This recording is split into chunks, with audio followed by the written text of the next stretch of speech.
মুখ কুঁচকে বলল, মা। মাহবুব সাহেব বললেন, মাঝে মধ্যে অবেলায় বৃষ্টিতে ভিজার মজা আছে, উপভোগ করো আমার মেয়েরা। মন ও শশী একে অপরের দিকে তাকিয়ে হাই ফাইভ করলো। এলি কবেই সিঁড়ি দিয়ে নেমে এসে সুবর্ণা আফরোজের পাশের চেয়ারে জায়গা দখল করে নিয়েছে। তার আজকের রাতের খাবারে মাছ ও বাজার থেকে কেনা খাবার। সবার কথা শুনতে শুনতে সে নিজের উপস্থিতির জানান দিতে ডাকলো। তুষারপাত শুরু হয়েছে। ওয়েস্টার্ন বারের গেটের পাশে দাঁড়িয়ে মাহবুব গাড়ির জন্য অপেক্ষা করছিল। মোবাইলে দেখা লোকেশন অনুযায়ী গাড়ি আসতে 20 মিনিট লাগার কথা, কিন্তু এবার মনে হচ্ছে অনেকক্ষণ অপেক্ষা করতে হবে তাকে। বিরক্তিতে মাহবুব দাঁড়িয়ে না থেকে আবার বাড়ি প্রবেশ করলো। এখানে এসে আসে না, রুমমেটে টানাটানিতে আসতে হয় মাঝে মধ্যে। ভেতরে সবাই ড্রিঙ্ক করতে ব্যস্ত। মাহবুব যখনই আসে একপাশে বসে থাকে নিশ্চুপে। ওয়েস্টার্ন কান্ট্রিতে বসবাস করলেও ও নিজের পারিবারিক শিক্ষা ভুলে যায়নি। বাবা জানতে পারলে কোনো দিন ওকে বাড়িতেই ঢুকতে দিবে না। নিজের মনের স্বস্তির জন্য হলেও মাহবুব সর্বদা এসব থেকে দূরে থাকে। ফিয়াম গ্লাস হাতে এগিয়ে এসে বলল, তোমাকে বিপদে ফেলে দিয়েছি তাই না? মাহবুব হাসতে চেষ্টা করে বলল, আচ্ছা ওকে, বাইরে তুষারপাত হচ্ছে, আমি সেজন্য ফিরে এসেছি। ফিয়াম আবার ফিরে এলো টেবিলে। মাহবুব জুসের গ্লাস হাতে নিয়ে বসে রইল এক কোণে চুপচাপ। বাড়ির ঝলমলে আলো, গানের ভাইবস তার মন নাড়াতে পারছে না। পরিবারকে খুবই মিস করছে সে। বাবার সাথে রাগারাগি করার পর ঠিক করেছে আর কিছুদিন পর ফিরে যাবে। এখানে তার মাস্টার্স কমপ্লিট করার ইচ্ছে আছে। কিছুদিন দেশে কাটিয়ে ফিরে আসবে সে। ফিয়াম আবার এলো তার দুজন সুন্দরী বান্ধবী সাথে নিয়ে। হাই। হাই হ্যান্ডসাম, আমাদের সাথে এনজয় করো। ফিয়াম বলল। সে ড্রিঙ্ক করে না। দুজন চলে যেতেই ফিয়াম বলল, চলো বাসায় ফিরি, তুষারপাত এতক্ষণে হয়তো বন্ধ হয়ে গেছে। মাহবুব আগে আগে বেরিয়ে এলো, যেন এটারই অপেক্ষা করছিল সে। বাইরে তুষারপাত বন্ধ হয়েছে সবে। সে তার বুক করা গাড়ির লোকেশন চেক করলো ফোনে। কিছুটা দূরেই অবস্থান করছে, আসতে 5 মিনিটের মতো লাগবে। ফিয়াম তার সুন্দরী বান্ধবীদের বিদায় জানিয়ে এসে পাশে দাঁড়ালো। পুরোপুরি নেশা না হলেও ঠিকভাবে দাঁড়াতে পারছে না। মাহবুব এক হাতে ধরে বলল, তুমি ঠিক আছো? Yeah of course my friend. গাড়িটা চলে আসতেই মাহবুব ফিয়ামকে নিয়ে বাসার উদ্দেশ্যে রওনা দিল।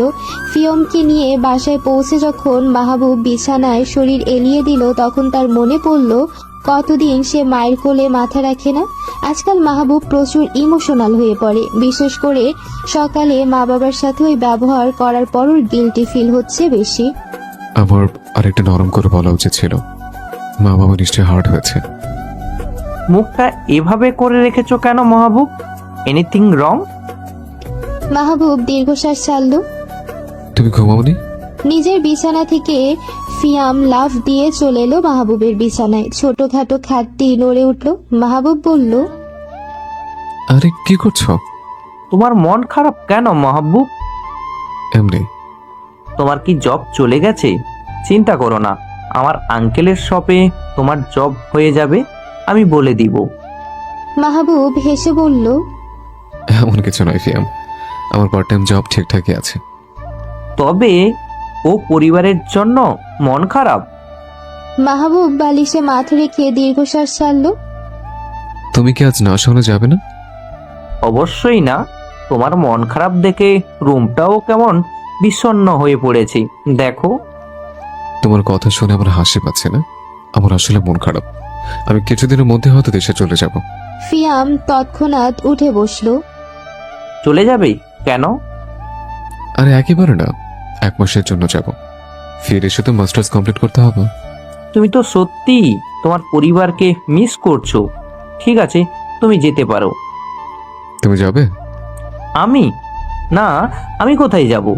আমার তো পরিবার নেই তোমার মতো। আমার সাথে বাংলাদেশে যাবে কিনা জিজ্ঞেস করেছে। ফিয়ামের উজ্জ্বল মুখটা আরো উজ্জ্বল হয়ে উঠল যেন। অবশ্যই যাব। ভোরের আলো কাচের জানালা দিয়ে এসে পড়েছে মেঝেতে। গতকাল বৃষ্টি হওয়ার কারণে সকালটা স্নিগ্ধ ও সুন্দর। এলি ঘুমিয়ে আছে বেড সাইডে থাকা সোফায়, সাদা তুলোর কাঁথা তার শরীরে দেওয়া। মাথাটা বের করে সে তাকিয়ে আছে জানালা দিয়ে। মাঝে মধ্যে শব্দ করে ডাকছে বিছানায় ঘুমিয়ে থাকা দুজনকে। টেবিলে থাকা অ্যালার্মটা সশব্দে বেজে উঠতেই উশুসি লাফ দিয়ে উঠে বসলো। অ্যালার্ম বন্ধ করে মনকে টেনে হিঁচড়ে তুলে ওয়াশরুমে গিয়ে ফ্রেশ হয়ে এলো। তখনও মন বিছানায় বসে ঝিমাচ্ছে। উশুসি চিরুনি হাতে নিয়ে বলল, জলদি কর, 8টা বেজে গেছে। মন হেলে দুলে ওয়াশরুমে চলে যেতেই দরজায় নক করলো সুবর্ণা আফরোজ। ভেতরে এসে এলিকে খাবার দিয়ে বলল, নাস্তা টেবিলে দেওয়া হয়েছে, জলদি এসে খেয়ে নেও দুজন। মন জুতা সহ ওয়াশরুম থেকে ভেতরে পা রাখতে যাচ্ছিল। সুবর্ণা ধমকে উঠলেন। বাথরুমের জুতা নিয়ে ঘরে আসছো কেন?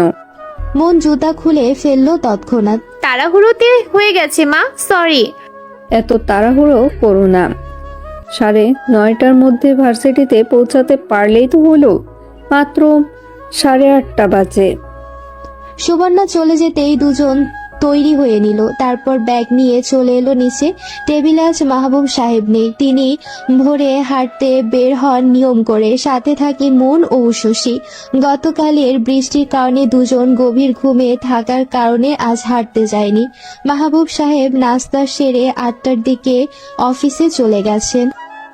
মা, আজ আমাদের বাসায় আসতে বিকেল হয়ে যেতে পারে, লাইব্রেরিতে বসে নোট করব। দুপুরে খেতে আসবে না? না, আমরা ক্যান্টিন থেকে খেয়ে নিব। রহিমা আগামীকাল চলে আসবে গ্রাম থেকে, সেজন্য আজকের দিনটা তোমাদের কষ্ট করতে হবে। যদি দুপুরে বাসায় আসো তবে ফ্রিজ থেকে বের করে গরম করে তারপর খেয়ে নিও। আমি 10টার মধ্যে কেটে চলে যাব। আদেশ শিরোধার্য মিসেস অ্যাডভোকেট। নাস্তা খেয়ে ওরা দুজন এক দৌড়ে চলে এলো মোড়ে। মন এসিক সেদিকে তাকিয়ে বলল, রিক্সাওয়ালা বাবাদের একসাথে বিয়ে লাগলো নাকি? একটাও রিক্সা চোখে পড়তেছে না যে, কেন যে?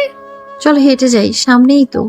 পারবো না, সবেই নাস্তা করেছি, হাঁটতে কষ্ট হবে আমার। দেরি হয়ে যাবে তো। হবে না, একটু অপেক্ষা করি। উশুসি আরো কিছুক্ষণ দাঁড়িয়ে হাঁটতে শুরু করলো ভার্সিটির উদ্দেশ্যে। মন পেছনে পেছনে যেতে যেতে বলল, তুই আমাকে ফেলে চলে যাচ্ছিস কেন? আরে বাবা, আমি কি জানতাম নাকি আজ রিক্সা পাবো না? ভার্সিটির গেট কয়টায় বন্ধ করে দেয় যেন? মন হাত ঘড়ির দিকে তাকিয়ে বলল, 9:45, এখন 9:40 বাজে। দুজন ব্যাগ বুকে জড়িয়ে একে অপরের দিকে তাকিয়ে ইশারা করে দৌড়াতে শুরু করলো। 45-এর আগে গেট ক্রস করতে না যেতে পারলে পরে আর ঢুকতে দিবে না। দারোয়ান সবে দাঁড়িয়েছেন এসে গেটের পাশে, উদ্দেশ্য গেট বন্ধ করা। ঝড়ের বেগে দুজনকে দৌড়ে আসতে দেখে সরে গেলেন। উশুসি ও মন গেটের ভেতরে প্রবেশ করে দারোয়ানের দিকে তাকিয়ে হাসলো, হাই ফাইভ করে বলল, মিশন কমপ্লিট। বিকেলের মিঠে রোদ ভার্সিটির মাঠটা সোনালি রঙে রাঙিয়ে রেখেছে যেন। মাঠের এক এক জায়গায় এক এক দল বসে আছে। উশুসি ও মন বসে আছে ঠিক মাঠের দক্ষিণ দিকে, যেখানটায় বসে সকলকে ভালো মতো দেখা যায়। উশুসির পাশে এসে বসলো ওদের আরো দুজন সহপাঠী। চারজন একসাথে বসে নোট করতে করতে বিভিন্ন কিছু নিয়ে কথা বলছিল। বাকি দুজনের নাম হলো শ্রেয়সী ও প্রীতি। দুজনেই হিন্দু ধর্মের। এমনিতে পড়াশোনা নিয়ে কথা বলা ছাড়া তাদের আর অন্য কোনো কিছু নিয়ে কথা হয় না। ভার্সিটি বাদে দেখাও হয় না। বিকেলের রোদটা মিয়ে আসতে মন পেট চেপে উঠে দাঁড়ালো ব্যাগ কাঁধে নিয়ে। আমার অনেক খিদে পেয়েছে, ক্যান্টিনের শুকনো খাবারে পেট ভরেনি। ওষুধ, চল বাড়ি ফিরি, বাকিটা আমরা বাসায় গিয়ে কমপ্লিট করে নিতে পারবো। শ্রেয়সী নাকচ করে বলল, সেটা কিভাবে হয়? আমার এখনো তোমার খাতা থেকে বেশিরভাগ লেখা বাকি। মন উশুসির হাত ধরে টেনে দাঁড় করিয়ে বলল, নাম্বার নিয়ে যাও, বাসায় গিয়ে পিক তুলে পাঠিয়ে দিব, হবে না? শ্রেয়সী মানল। মন বিদায় নিয়ে উশুসিকে নিয়ে রিক্সা দিয়ে বাসায় এলো। এক্সট্রা চাবি দিয়ে বাড়িতে প্রবেশ করলো তারা। সুবর্ণা আফরোজ এখনো ফেরেননি, হয়তো আজ অনেক বেশি ব্যস্ত তিনি। উশুসি ব্যাগটা সোফায় রেখে ফ্রিজ থেকে খাবার বের করে গরম করে নিয়ে এলো। মন খেতে খেতে বলল, থ্যাংক ইউ। তুই খেতে থাক, আমি এলিকে দেখে আসি। আচ্ছা। নিজের বিছানায় এলি নেই, খাবার পড়ে আছে আশেপাশে ছড়িয়ে। উশসী ডাকলো। এলিজাবেথ, এলিজাবেথ রুমে থাকা ডাস্টবিনের মধ্যে থেকে উকি দিয়ে ডাকলো। উশসী কোমরে হাত রেখে বলল, ডাস্টবিনে কি করিস তুই? ওখানে তো কাগজ ছাড়া আর কিছুই নেই। এলিজাবেথ বেরিয়ে এলো। উশসী কোলে নিয়ে বলল, একা বাসায় তোর ভয় লাগছিল বুঝি? ঠিক আছে বাবা, সরি। এরপর থেকে বাসায় কেউ না থাকলে তোকে সাথে করে নিয়ে যাব, কেমন? এলিজাবেথকে নিচে নিয়ে এলো সে। খাবার দিয়ে বসিয়ে দিল চেয়ারে। তারপর নিজে মনের সাথে খেতে খেতে টিভি দেখতে বসলো। তখনই তার খেয়াল হলো বাসায় এসে ফ্রেশ হওয়া হয়নি এখনো। ভাবতেই নাক মুখ কুঁচকে গেল। ইস, তোর সাথে থেকে থেকে আমিও তোর মতো হয়ে যাচ্ছি। মন ঠোঁট বাঁকালো। হয়ে যা, আমরা যে বোন না সেটা সহজে কেউ বুঝতে পারবে না। উশসী খাওয়া থামিয়ে দিল। মন পানি খেয়ে বলল, আরে গাধা, আমি কথাটা ওইভাবে বলিনি। অনেকে বিশ্বাস করে না তুই আমার বোন। আমরা একই স্বভাবের হয়ে গেলে কারো কোনো সন্দেহই থাকবে না আর, সেটাই বলছি। উশসী কাঁটা চামচ ধরল মনের দিকে। মন আমতা আমতা করে বলল, আচ্ছা ঠিক আছে বাবা, সরি, আমার ভুল হয়ে গেছে। এবার কি তুই আমাকে মারবে নাকি? উশসী মনোযোগ দিয়ে খেতে শুরু করলো। আবার মন পাশ ঘেঁষে বসলো। তোর সাথে আমার রক্তের সম্পর্ক নেই ঠিক, তবে আত্মার সম্পর্ক আছে। আমি একটু বেশি কথা বলে ফেলি, মাঝে মধ্যে মুখ দিয়ে যা ইচ্ছে তাই বেরিয়ে যায়। তুই তো জানিস আমায়, তবে কেন মন খারাপ করিস? উশসী ঠেলে দূরে সরে বসলো। ঘেঁষাঘেঁষি করবি না। মন ঠোঁট ফুলিয়ে তাকিয়ে রইল। মা জানতে পারলে তার কপালে দুঃখ আছে। আমার হাত খরচের অর্ধেক টাকা তোকে দিয়ে দিব, ঠিক আছে? কেন? আরে ভাই, এভাবে হাত খরচের টাকা তো আপন বোনকে কেউ দেয় না। তুই আমার কাছে ইম্পর্টেন্ট, সেজন্যই তোকে দিব। আমি তোর ভাই? মনের মনে হলো তার মাথার উপর দিয়ে কাক উড়ে যাচ্ছে ডাকতে ডাকতে। গলা পরিষ্কার করে কেসে বলল, মাকে বলিস না উশু, তোকে এই মাসে পুরো হাত খরচটাই দিয়ে দিব। শুধু ভার্সিটিতে ক্যান্টিনে খাওয়ার সময় একটু ভাগ দিস, তাহলেই হবে। উশসী রাগ করার বদলে হেসে ফেলল। তোর হাত খরচ তোর কাছেই রাখ, আমার লাগবে না। আর মা কিছু জানবে না। সত্যি? মন আবার গা ঘেঁষে বসলো। তবে তোকে আমি এজন্য ট্রিট দিব, পাক্কা। উশসী বিরক্তি নিয়ে বলল, ঠিক আছে। দুজন খেয়ে দিয়ে ড্রয়িং রুমে বসে টিভি দেখতে দেখতে ঘুমিয়ে পড়েছিল। কলিং বেলটা বাজতেই উশসী জেগে গেল। এলি দরজার কাছে দাঁড়িয়ে আছে। উশসী হেলে দুলে দরজা খুলে দিতেই এক লাফে সুবর্ণা আফরোজের কোলে উঠে গেল। আরে আস্তে এলি, ব্যথা পাবি তো। সুবর্ণা আফরোজের হাত থেকে উশসী ব্যাগ ও কোট নিল। ভেতরে এসে সুবর্ণা আশ্চর্য হয়ে বললেন, এ কি হাল করেছো তোমরা? উশসী চারিদিকে তাকিয়ে হাসার চেষ্টা করে বলল, আমি নই আন্টি, বোন করেছে এসব। সুবর্ণা আফরোজ কাঁধে ঠাস করে মারতে মন ফট করে চোখ মেলল। মা, 5 মিনিটের মধ্যে দুজনে ঘরটা পরিষ্কার করবে। আমি ফ্রেশ হয়ে এসে যেন সব তকতকে ঝকঝকে দেখি। এলিকে নিয়ে সুবর্ণা চলে যেতেই মন ঝাড়ু ও উশসী বালতি ভর্তি করে পানি নিয়ে এসে ঘরটা পরিষ্কার করতে লাগলো তাড়াতাড়ি। ঘরটা তুই ময়লা করেছিস, নোংরা কোথাকার। মন ঝাড়ু দিতে দিতে নাক ফুলিয়ে বলল, আমি তো একা করিনি, তুইও সাথে ছিলি। উশসী বালতি থেকে পানির ছিটা দিয়ে বলল, তুই এইসব করেছিস, আমি না। আমি খেয়ে প্লেট ধুয়ে রান্নাঘরে রেখে দিয়েছিলাম। মন ঝাড়ু দিয়ে বাড়ি দিয়ে বলল, আমার শরীরে নোংরা পানি দিচ্ছিস কেন? উশসী পুরো বালতির পানি মনের মাথায় ঢেলে দিল। তুই আমার শরীরে ঝাড়ু লাগিয়েছিস কেন? মন রাগে ঝাড়ু ফেলে দিয়ে উশসীর চুল টেনে ধরল। উশসী চিৎকার করে নিচেও ধরল মনের চুল। নোংরা পানি ভর্তি মেঝেতে দুজন ধপাস করে পড়ে মারামারি করতে লাগলো। সুবর্ণা আফরোজ ফ্রেশ হয়ে বেরিয়ে এসে এসব দেখে হতভম্ব হয়ে চিৎকার করে উঠলেন। কি করছো তোমরা?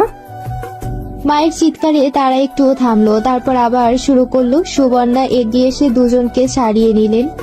কি করছো এসব? তোমরা কি নার্সারিতে পড়ো? এত বড় হয়ে এইসব কি করে বেড়াচ্ছ? ছি। মন কেঁদে কেটে বলল, ও আগে আমার উপর নোংরা পানি ফেলেছে, মা সব দোষ ওর। উশসী ফুপিয়ে উঠল। সুবর্ণা জিজ্ঞেস করলেন, তুমি বোনের উপর নোংরা পানি ফেলেছ? আগে উর্ষি। উশসী মাথা নাড়িয়ে হ্যাঁ বলল। আগেও আমাকে ঝাড়ু দিয়ে বাড়ি দিয়েছে আন্টি মা। তুই আগে আমাকে পানি ছিটা দিয়েছিস। সুবর্ণা দুই হাত দিয়ে দুজনকে দুদিকে ধরে রেখেছেন। দুজনের শরীরেই ময়লা লাগানো, মুখে মেঝেতে পড়ে থাকা তরকারি লেগে আছে। সুবর্ণা কোনো রকমে বললেন, উর্ষি, তুমি তোমার রুমে যাও। মন, তুই তোদের রুমে যা। দুজন ফ্রেশ হয়ে নিচে আসবে, কেউ কারো দিকে তাকাবে না। সময় 10 মিনিট দিলাম। যে এই নিয়মের বাহিরে যাবে তার 2 মাসের হাতের খরচ বন্ধ। দুইজন দুদিকে চলে গেল। সুবর্ণার নাক মুখ কুঁচকে ফ্লোর পরিষ্কার করলেন। রহিমাটা কাল এলেই তিনি এসব থেকে বাঁচেন। আকাশে জলজল করছে তারাগুলো। চাঁদের আলোয় কিছুটা আলোকিত অন্ধকার রাস্তা।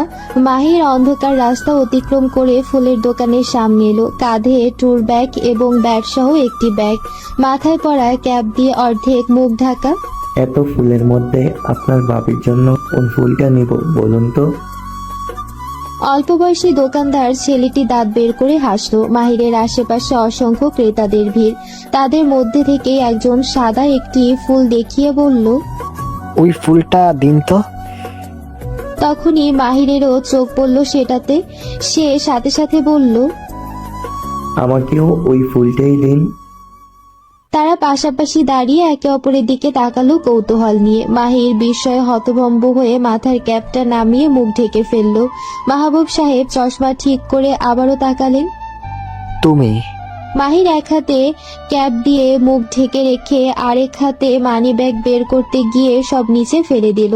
নিচে পড়া মানি ব্যাগটা মাহবুব সাহেব তুলে দেখলেন ব্যাগে NID খুব স্পষ্ট করে লেখা মাহির চৌধুরী। মাহবুব সাহেব মানি ব্যাগটা খুবই সহজভাবে এগিয়ে দিলেন। দোকানদার ছেলেটি দুজনকে দুটো ফুল দিয়ে মাহিরকে বলল, এই নেন ভাই ফুল, ভাবির পছন্দ হবে। মাহির কাপা হাতে ফুল দিল। মাহবুব সাহেব ফুল হাতে নিয়ে হাতের ব্যাগটা মাহিরের দিকে বাড়িয়ে দিলেন। মাহির বিনা বাক্য ব্যয়ে অফিস ব্যাগটা আরেক হাতে ধরল। তারপর দুজন হেঁটে চলল বাড়ির দিকে। মাহবুব সাহেব রাস্তার মোড়ে এসে বললেন, তোমার বউয়ের একটা ফুলে হবে তো? বউ, কি বলছো এইসব বাবা? মাহমুদ সাহেব যেন আকাশ থেকে পড়লেন। বাবা? কে তোমার বাবা? মাহির লজ্জায় ঠোঁট চেপে এদিক সেদিক তাকিয়ে বলল, তুমি যে ভাবছো তেমন কিছু নয় বাবা। আমি তো কিছু ভাবিনি। মাহির অফিস ব্যাগটা মাহমুদ সাহেবের হাতে ধরিয়ে দিয়ে এক দৌড়ে চলে গেল।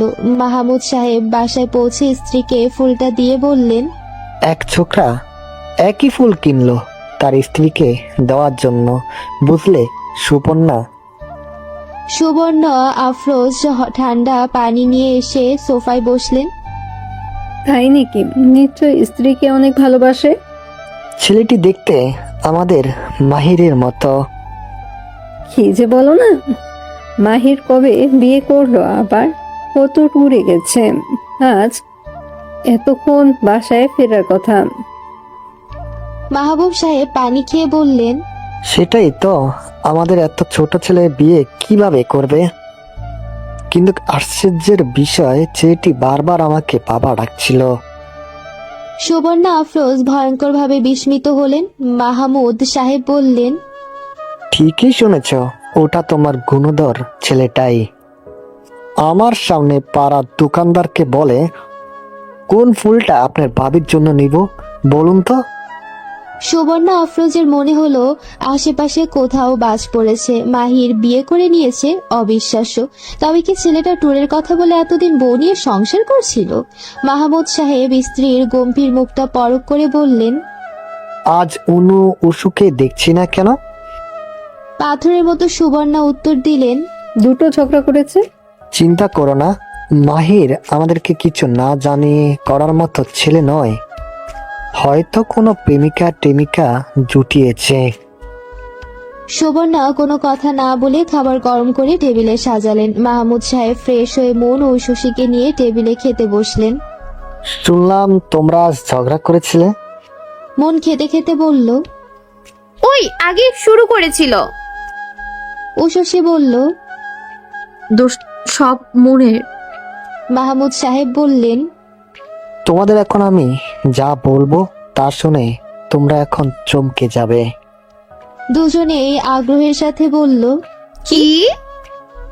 আমি তোমাদের মায়ের জন্য মোড়ের দোকান থেকে ফুল কিনছিলাম। তখন একটি ছেলে কাঁধে ট্যুর ব্যাগ ও ব্যাট ব্যাগ, এমন মাথায় ক্যাপ পরা, দোকানদারকে বলল, কোন ফুলটা আপনার বাবির জন্য নেব বলুন তো। মন ও শশী একে অপরের দিকে তাকিয়ে চিৎকার করে উঠল। ছোট ভাইয়া। মাহির ভাই। ঠিক বুঝেছ। মাহির ভাই বিয়ে করে নিয়েছে? আপাতত সঠিক করে বলতে পারছি না। সুবর্ণা আফরোজ তিনজনের দিকে চোখ গরম করে তাকালেন। চুপচাপ খাও, একটা শব্দ যাতে না হয়। মাহবুব সাহেব ইশারায় মেয়েদের বুঝালেন। তোমাদের মায়ের মাথা গরম। খাওয়ার পর চারজন সোফায় বসে অপেক্ষা করতে লাগলো। 10টা বেজে গেল, মাহিরের টিকিটিও দেখা গেল না। সুবর্ণা তারপর শুরু করলেন একের পর এক ফোন করা। 5 নাম্বার ফোনের বেলাতে কলিং বেলটা বেজে উঠল। সুবর্ণা সেকেন্ডের মধ্যে দরজা খুলে দিলেন। মাহির দাঁত বের করে হেসে বলল। কেমন আছো মা? কতদিন তোমায় দেখি না। মায়ের পেছনে বাকি তিনজনকে দেখতেই মাহিরের মুখটা চুপসে গেল। মুখে দুনিয়ার সব অন্ধকার নামতেই মাহবুব সাহেব বললেন। ছেলেটাকে আগে ভিতরে আসতে দাও। সুবর্ণা আফরোজ দরজা সেরে সরে দাঁড়ালেন। মাহির মাথা নিচু করে ভেতরে এলো। সুবর্ণা রান্নাঘরে যাওয়ার আগে বললেন। ফ্রেশ হয়ে এসো। মাহির দৌড়ে নিজের রুমে চলে এলো। কাঁধ থেকে ব্যাগ নামিয়ে বিছানায় হাত পা ছড়িয়ে শুয়ে পড়ল। উশসী ও মন বাহির থেকে উকি দিয়ে ডাকলো। ভাইয়া। মাহির লাফ দিয়ে উঠে বসলো। কি চাই তোদের? মন দরজা থেকে 2 পা এগিয়ে এসে বিছানায় বসে পড়ল। নিচু স্বরে জিজ্ঞেস করলো। বাবা যা বলেছে তা সত্যি? তুমি? মাহির মুখটা এদিক সেদিক ঘুরিয়ে বলল। কে বলেছে বাবা? তুমি নাকি বিয়ে? আমি কোনো বিয়ে টিয়ে করিনি। সত্যি করনি? বাবাও সেটাই বলেছিল। তুমি হয়তো কোনো প্রেমিকা টেমিকা জুটিয়েছো। মাহির বিড়বিড় করলো। প্রেমকে জুটিয়েছি না ছাই, আমার প্রেমটা হওয়ার আগেই তোদের সব জানতে হলো। কি বলছো ভাইয়া? কিছু না, তোদের পড়া নেই, যা বাগ। উশসী দরজায় সামনে থেকেই দৌড়ে চলে গেল। মন বলল। বলো না সত্যিটা কি, প্রমিস কাউকে বলবো না। মাহির গায়ের টি শার্টটি খুলে মনের মুখে ছুঁড়ে মেরে ওয়াশরুমে চলে গেল। মন ইয়াক ইয়াক করে রুম থেকে বেরিয়ে নিচে নামলো। উশসী ইতিমধ্যে বাবাকে নিয়ে গসিপ করছে। মন গিয়ে দুজনের মাঝখানে বসে পড়ল। ভাইয়ার হয়তো কোনো প্রেমিকাই জুটেনি বাবা, ব্যাপারটা অন্যরকম। সুবর্ণা টেবিলে খাবার ঢেকে রেখে টিভি ছেড়ে বসেছিলেন। ভলিউম কমালেন যাতে মনের কথা শুনতে পারেন। মন একেবারে মাহমুদ সাহেবের কানের কাছে গিয়ে বলল। ভাইয়া হয়তো কাউকে একতরফা পছন্দ করে, তাকে পটানোর জন্যই ফুল কিনেছিল। আমি তার বিড়বিড় করে বলা কথা শুনে এটাই বুঝেছি। সুবর্ণা রিমোট ছুঁড়ে মারলেন। কি বলছিস? জোরে বল না। মাহির টাওয়াল দিয়ে চুল মুছতে মুছতে নিচে নামলো। পেটে ইঁদুর দৌড়াচ্ছে বলে গিয়ে বসলো টেবিলে। খেতে খেতে বলল। মন যেটা বলেছে সেটাই ট্রু, আমার কোনো বউ বা প্রেমিকা নেই। মাহমুদ সাহেব ছেলের লাল মুখ দেখে আর কিছু বললেন না। স্ত্রীকে ইশারায় বারণ করলেন আর কিছু জিজ্ঞেস না করতে। সুবর্ণা রুমে যাওয়ার আগে বললেন। কে এইগুলো গুছিয়ে তারপর ঘুমাতে যাস। মাহির মাথা নাড়ালো। সবাই যার যার ঘরে চলে যেতে রিল্যাক্সে বসে খেতে লাগলো। এতক্ষণ সে লজ্জায় দম বন্ধ করে রেখেছিল যেন। বিছানায় দুপাশে দুজন শুয়ে আছে। বাইরে বৃষ্টি শুরু হয়েছে কিছুক্ষণ হলো। জানালা দিয়ে আসা বাতাসে শরীরে কাঁপন ধরতেই দুজন কাঁথা নিয়ে টানাটানি শুরু করলো। আমি আগে কাঁথা ধরেছি। উশসী নিজের উপর ভালো মতো কাঁথা দিয়ে বলল। আলমারিতে কাঁথার অভাব নেই, বের করে ব্যবহার কর, নয়তো এটা টানাটানি করা বন্ধ কর। মন নাক ফুলিয়ে কাঁথা দিয়ে ভালো মতো শরীর ঢেকে ঘুমিয়ে পড়ল। ঐশী কিছুক্ষণ পর উঠে বসে ওর শরীর ভালো করে ঢেকে দিল। তারপর জানালা বন্ধ করে এসে পানি খেয়ে ঘুমিয়ে পড়ল। মাহির রিসেন্টলি একজনের প্রেমে উষ্টা খেয়ে পড়েছে। মেয়েটি তার খেলার মাঠের ঠিক পাশের হসপিটালে নার্সিং নিয়ে পড়ছে। ট্যুর থেকে ফিরে মাহির ভেবেছিল ফুল কিনে কাউকে দিয়ে পাঠিয়ে মেয়েটিকে দেবে। এর আগেও সে নানান কিছু পাঠিয়েছে, কিন্তু মেয়েটি কিছু গ্রহণ করেনি। বরাবরের মতো এবারও সে ফুল গ্রহণ করেনি ভালো কথা। মাহির সেটাতে অভ্যস্ত, কিন্তু সে জীবনে প্রথমবার এমন পরিস্থিতিতে পড়ল। বাবার জায়গায় বড় ভাই হতে পারত মন বা ঐশী, কিন্তু বাবাই কেন? লজ্জায় মাহির তখন কি করবে ভেবে পাচ্ছিল না। সেজন্য তখন বাবাকে এগিয়ে দিয়ে দৌড়ে চলে গেছিল। গেটের সামনে পায়চারি করতে করতে ভাবছিল যাবে কি যাবে না। মায়ের ফোন পেয়ে অবশেষে সে সাহস সঞ্চয় করে এসেছিল, তবে বাবা তাকে বাঁচিয়ে দিয়েছেন। মাহির মনে মনে খুশি এমন সাপোর্টিভ মা বাবা পেয়ে। শুক্রবার, সাপ্তাহিক ছুটির দিন। এই দিনে এ বাড়িতে সবাই একটু দেরি করে ঘুম থেকে ওঠে। সুবর্ণা আফরোজ সেজন্য সকালে ঘুম থেকে উঠে তাড়াহুড়া করে আর নাস্তা বানালেন না, আর সবার মতো তিনিও ঘুমে বিভোর হলেন। এদিকে গ্রাম থেকে 8টার বাসে করে রহিমা 10টার দিকে চলে এসেছে। একের পর এক কলিং বেল বাজিয়ে এসে কারো কোনো সাড়া পাচ্ছে না। শুক্রবার হওয়ার কারণে এমনটা হচ্ছে। রহিমা জানে এবারই সবাই শুক্রবার দেরিতে ঘুম থেকে ওঠে, সেজন্য সে একদমে কলিং বেলটা বাজাতেই থাকলো। সাথে মোটা গলায় ডাকতে লাগলো সুবর্ণা আফরোজকে। খালাম্মা, ও খালাম্মা। মাহির হাই তুলতে তুলতে সিঁড়ি দিয়ে নামলো। রহিমা হয়তো ঠিক করেছে আজ কলিং বেলের শব্দে সবার কান উড়িয়ে দেবে। শোবার রুমে সহজে শব্দ যায় না। মাহির একটু আগে উঠে ছাদে ব্যায়াম করে নিচে এসেছিল চা করতে। চায়ে চিনি মেলাতেও রহিমা বাধা দিল, কিন্তু মাহির জেদি। সে চায়ে চিনি মিলিয়ে আয়েশ করে বসে চা খেয়ে তবে এসে দরজাটা খুলে দিল। রহিমা দরজা দিয়ে প্রবেশ করতেই বলল, ছোট ভাইজান আপনি? তোমার যন্ত্রণায় আমাকে দরজাটা খুলে দিতে হলো। একটুর জন্য মনে হচ্ছিল কলিং বেলটি ব্লাস্ট করিয়ে ছাড়বে। রহিমা দাঁত বের করে হাসলো। আর শুক্রবার তো সবাই ঘুমে থাকে, তাই ভাবলাম যাতে সবার কানে পৌঁছায়। মাহির হাত ভাঁজ করে সোফায় বসে বলল, তোমার কথা বলার ধরন পরিবর্তন হয়েছে, দেখে ভালো লাগছে। Good job Rahima.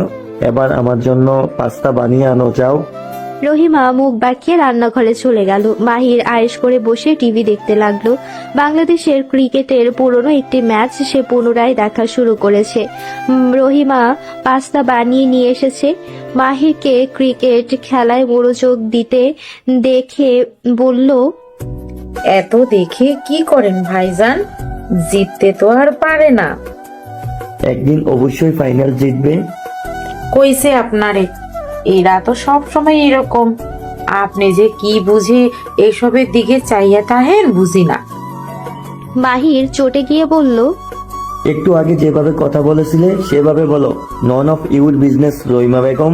ভাইজান, আমি রহিমা বেগম না, রহিমা আক্তার। মাহির দাঁতে দাঁত চেপে বলল, পাস্তায় নেক্সট টাইম থেকে লবণ কম দিবেন রহিমা আক্তার। রহিমা গুনগুন করতে করতে আবার রান্নাঘরে চলে গেল। সবার জন্য নাস্তা বানিয়ে দুপুরের রান্নাটাও সে সেরে ফেলবে এখন। দুপুরের রান্না যখন সবে সে শুরু করেছে তখনই ধীরে ধীরে সবাই ঘুম থেকে উঠল। সুবর্ণা আফরোজ রহিমাকে দেখে খুশি হয়ে বললেন, তুই তবে এসেছিস? বাড়িটা তোকে ছাড়া খালি খালি লাগছে। খালাম্মা একটু রাগী, তবে মানুষ ভালো। রহিমার তাকে বিশেষ পছন্দ। সে কপালের চুল পেছনে ঠেলে বলল, আমিও আপনাদের মিস করছি খালাম্মা। মাহবুব সাহেব ও মাহির মসজিদে গেল নামাজ পড়তে। উশসী ও মন নামাজ পড়ে একসাথে রহিমার ঘরে হাজির। রহিমা গ্রামে যাওয়ার আগে বলে গিয়েছিল তার এক হবু প্রেমিকের কথা। প্রেম হবে হবে ভাব, সেটাই হলো কিনা জানার জন্য তারা উদ্গ্রীব। রহিমা দুজনের মনের কথা বুঝে কপালের চুল পেছনে ঠেললো, ওড়না দিয়ে মুখ ঢেকে মিটিমিটি হাসতে লাগলো। মন ও উশসী একে অপরের দিকে তাকিয়ে রহিমাকে বলল, তার মানে? রহিমা মাথা নাড়িয়ে হাত দিয়ে মুখ ঢাকলো লজ্জায়। মন ও শশী রহিমাকে জাপটে ধরে বসালো। কেমন কি হলো বলো বলো, বলো বলো। আমি বাড়িতে যাবার একদিন পর সে আমাদের পাশের বাড়ির টিনের চাল মেরামত করতে আসছিল। কাজের ফাঁকে একটা বাচ্চারে দিয়ে চিঠি পাঠাইছিল। কি লেখা ছিল সেটাই? রহিমা তার জামা কাপড়ের নিচ থেকে চিঠি বের করলো। মন ও উশসী ওকে দিয়ে একসাথে পড়ল। কলিজার রহিমা আক্তার, আমি তোমারে মেলা ভালো পাই। তুমিও যদি ভালো পাইয়া থাকো তয় পুকুরের পাড়ে আইসা দেখা করিও। রহিমা হাতে ওড়না পেঁচাতে পেঁচাতে বলল। আমি গেছিলাম, তারপর সে আমারে। মন ঝুঁকে গেল। সে তোমাকে কি রহিমা চুমু? রহিমা মুখ ঢাকলো। আপা কি যে বলেন না। উশসী ও মন একে অপরের দিকে তাকিয়ে জিজ্ঞেস করলো। তবে কি? সে আমারে নাম্বার দিছে, আমাদের এখন ফোনে আলাপ হয়। মন হতাশ হয়ে বলল। So unromantic. উশসী জিজ্ঞেস করলো। ফোনেও চুমু দেয়নি? রহিমা এবার লজ্জা পেয়ে চলেই গেল। মন ও উশসী উদাস হয়ে গিয়ে টেবিলে বসলো। রহিমা খাবার দিতে দিতে মিটি মিটি হাসছে। মাহির ভ্রুকুচকে সবই পরখ করছে। দাঁত দিয়ে এভাবে চেপে রাখলে ঠোঁট কেটে যাবে রহিমা বেগম। হাসি পেলে মন খুলে হাসো, কেউ কিছু বলবে না। হঠাৎ এত খুশি কিসের জন্য রে? আসার পর থেকে তোকে অন্যরকম লাগছে। রহিমা কটমট দৃষ্টিতে মাহিরকে দেখে নিয়ে বলল। তেমন কিছু না খালাম্মা, ওই মোবাইলে ফানি ভিডিও দেখছিলাম। মন ও উশসী একে অপরের দিকে তাকে নিঃশব্দে হাসলো। মাহির সবই খেয়াল করছে। ঘুরে ফিরে সব সন্দেহ রহিমার উপর যাচ্ছে। কিছু তো একটা হয়েছে যেটা সে জানে না, না হলে এরা সবাই এত হাসছে কেন? মাহির হাত দিয়ে চুল ঠিক করলো।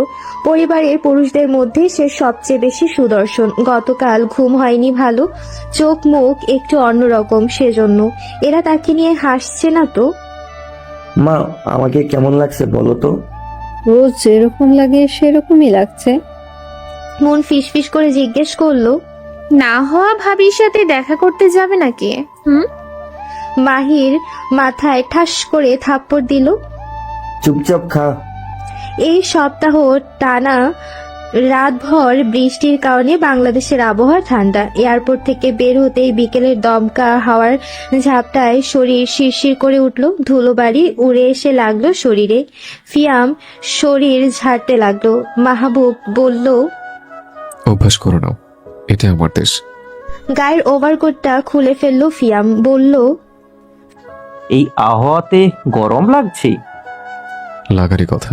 ফিয়াম সবসময় বরফ শীতল প্রকৃতি দেখে অভ্যস্ত। তার সব কাপড়ই বেশিরভাগ ভারী। গায়ের শার্টেও গরম লাগছে ভীষণ। মাহবুব ওকে নিয়ে ভাড়া করা গাড়িতে উঠে বসলো। গাড়ি বাসার উদ্দেশ্যে চলতে শুরু করতেই বলল। বেশি দূর নয়, 1 ঘন্টার মধ্যে পৌঁছে যাব। তারপর তোমারও আমার জন্য আরামদায়ক পোশাক কিনতে মার্কেটে যাবো রেস নিয়ে। একটু সহ্য করো নাও। ফিয়াম শার্টের বোতাম একের পর এক খুলতে শুরু করলো। তারপর একেবারে খুলে ফেললো শার্ট। শার্টের নিচে থাকা গেঞ্জিটাও তার সহ্য হচ্ছে না। ফিয়াম মন খারাপ নিয়ে জিজ্ঞেস করলো। এমন অসহ্য গরম কেন বলো তো? বাংলাদেশে জন্ম নিয়েও মাহবুবের কানের পাশ দিয়ে ইতিমধ্যে ঘাম ছুটতে শুরু করেছে। সাধারণত বাংলাদেশিদের কাছে এমন আবহাওয়া পছন্দ। অনেক দিনের অভ্যাস পাল্টে গেছে মাহবুবের। তার হলদে চামড়া ইতিমধ্যে ফুটফুট শুরু করে দিয়েছে। ফিয়াম ইতিমধ্যে কয়েকবার হাঁচি দিয়েছে। ফর্সা চামড়ার বিদেশি যুবকটার যে বড্ড কষ্ট হচ্ছে বুঝতে পেরে মাহবুব গাড়ি থামাতে বলল। ঠান্ডা পানি মাস্ক কিনে নিয়ে এসে বলল। পানি খাও, আরাম পাবে। ফিয়াম পানি খেয়ে ফিসফিস করে বলল। গাড়িতে কেমন অদ্ভুত রকম গন্ধ মাহবুব, আমার দম বন্ধ হয়ে আসছে। মাস্ক পরে নাও। ফিয়াম মাস্ক পরে ড্রাইভারকে বলল। প্লিজ এসির পাওয়ার বাড়ান। ড্রাইভার ফিয়ামের ইংরেজি বুঝলেন না। মাহবুব বুঝিয়ে বলতেই তিনি হেসে বললেন। গাড়িতে তো এসি নাই ভাইজান। মাহবুব সেটা ফিয়ামকে বলতেই ফিয়াম আশ্চর্য হয়ে গেল। হাত দিয়ে এসি দেখাতেই ড্রাইভার বলল। পুরনো নষ্ট হয়ে গেছে। মাহবুব অসহায় হয়ে মায়া নিয়ে বিদেশি বন্ধুটার মাথায় হাত বুলিয়ে দিল। হাত ঘড়িতে সময় দেখে নিয়ে বলল। আর মাত্র কিছু সময়। ফিয়াম ধীরে ধীরে শার্ট পরে ঠিকঠাক হয়ে গেল। দুজনের মুখে মাস্ক, চোখে সানগ্লাস। বাসার সামনে গাড়িটা থামতে মাহবুব ফিয়ামকে নিয়ে নেমে পড়ল। তারপর ব্যাগপত্র সব নামিয়ে ড্রাইভারকে বিদায় করে ধীরে ধীরে সেগুলো গেটের ভেতরে নিয়ে গেল। ফিয়াম গেটের ভেতরে প্রবেশ করেই বলল, ওয়াও, গেটের চারিদিকে কিছু জায়গায় ফুল গাছ লাগানো হয়েছে, সেগুলো বড় হয়ে গন্ধে ভরিয়ে রেখেছে ওদের ডুপ্লেক্স বাড়িটা। ফিয়াম মাস্ক খুলে প্রশান্তির নিঃশ্বাস নিল। মাহবুব সেটা দেখে স্বস্তি পেল। পছন্দ হয়েছে? এবার আমার অনেক ভালো লাগছে মাহবুব। থ্যাংক গড, আমি তোমাকে নিয়ে চিন্তা পড়ে গেছিলাম। ফিয়াম বাগানের দিকে এগিয়ে যেতে যেতে সব মুগ্ধ হয়ে দেখতে লাগলো। কত সুন্দর বাগান। মাহবুব পেছন থেকে বলল, পরে দেখো, আগে ভেতরে চলো। মাহবুব। মাহবুব চমকে দৌড়ে এলো। কি হয়েছে? এলিজাবেথ গাছের আড়াল থেকে উকি দিয়ে ডাকলো, ক্যাট। ও নো, আমি সাপ ভেবে ভয় পেয়ে গিয়েছিলাম। ও লেজে আমার পা পড়েছে। মাহবুব, ক্যাট ব্যথা পেয়েছে, ডক্টরের কাছে নিয়ে চলো। মাহবুব ভ্রুকুচকে বিড়ালটাকে দেখলো। মাথায় পুকি বেল্ট লাগানো, পরনে জামাও আছে, এমনকি ঠোঁটে লিপস্টিকও। মেয়ে বিড়াল, তাও তাদের বাড়ির বাগানে। নিশ্চয়ই কারো বিড়াল এসে ঢুকে পড়েছে। ডাক্তারের কাছে নিয়ে যেতে হবে না, ব্যথা পাইনি, চলো ভেতরে চলো। ফিয়াম অনিচ্ছা সত্ত্বেও মাহবুবের পেছন পেছন বেরিয়ে এলো বাগান থেকে। সদর দরজা আট করে খুলে রাখা। মাহবুব কাউকে কিছু না জানিয়ে হুট করে এসে শুধু আশ্চর্যই হচ্ছে। সবকিছু কেমন যেন অপরিচিত, অদেখা, কেমন যেন নতুন নতুন ভাব। যে বাড়িতে সে জন্ম নিয়েছে, যেখানে কাটিয়েছে ছোটবেলা, যৌবনের শুরু, সেখানটায় পা রেখেই কেমন বুক থমকে যাচ্ছে। সুবর্ণা আফরোজ উকিল হওয়ার দরুন নিজের অফিসেই থাকেন দিনের বেশিরভাগ। তার অফিস বাড়ি থেকে 30 মিনিট দূরত্বে। আজ বুধবার। বাংলাদেশের ক্যালেন্ডারে নভেম্বর মাস চলছে। বাড়িতে উষসী, মন এবং রহিমা একাই ছিল। মন ও রহিমা গিয়েছে কাঁচা বাজারে। উষসী পিরিয়ডের যন্ত্রণায় কাতর হয়ে বিছানায় পড়ে পড়ে ঘুমাচ্ছে। মাঝে মধ্যে বিড়বিড় করে এলিকে ডাকছে। দুষ্টু এলি কোথায় কি করছে সে জানে না। এদিকে খিদেতে উষসীর পেট ব্যথা বাড়ছে। মন ও রহিমাকে কাঁচা বাজারে পাঠিয়েছে চালতা খুঁজে নিয়ে আসতে। তার ভীষণ কাঁচা চালতা খেতে ইচ্ছে করছে। দরজায় কে যেন শব্দ করছে একাধারে। মনের কাছে তো বাড়ির চাবি আছে, তবুও কেন কলিং বেলটা বাজিয়ে তার কানের 12টা বাজাচ্ছে। উষসী ধীরে ধীরে উঠে বসলো। দরজাটা ঠাস করে কেউ খুলে ভেতরে এসেছে। পায়ের শব্দ পাওয়া যাচ্ছে। মা? উষসী চমকে উঠল। কেউ সুবর্ণা আফরোজকে ডাকছে। স্বরটা তার পরিচিত বলেই কিনা উষসী লাফ দিয়ে উঠে দৌড়ে রুম থেকে বের হয়ে এলো। এই মুহূর্তে তার সব ব্যথা কোথাও একটা যেন উধাও হয়ে গেছে।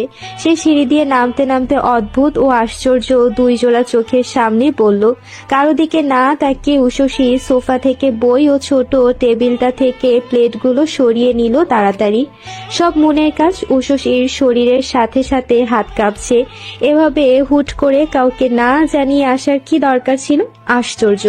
সে ফ্রিজ থেকে কোল্ড ড্রিঙ্কস বের করলো। আর কি দেওয়া যায় ভাবতে গিয়ে উষসী কিছুই ভেবে পেল না। টলমল করা চোখে সে ভালো করে তাকাতেও পারছে না। একই বিপদে সে পড়ল। কিছু আর না ভেবে উষসী কোল্ড ড্রিঙ্কস গুলোই নিয়ে গেল। ফিয়াম আয়েশ করে সোফায় বসেছে। উষসী ছোট কাচের টেবিলটায় কোল্ড ড্রিঙ্কস রেখে মাথা নিচু করে বলল, কেউ বাসায় নেই। মাহবুব অদ্ভুত দৃষ্টিতে তাকিয়ে আছে। সে জিজ্ঞেস করলো, তুমি কে? উষসী চমকে উঠল। কেন নিজেও জানে না কি বলবে সে তো এবারই রক্তের কেউ হয় না, আইনগতভাবে মেয়ে হয়।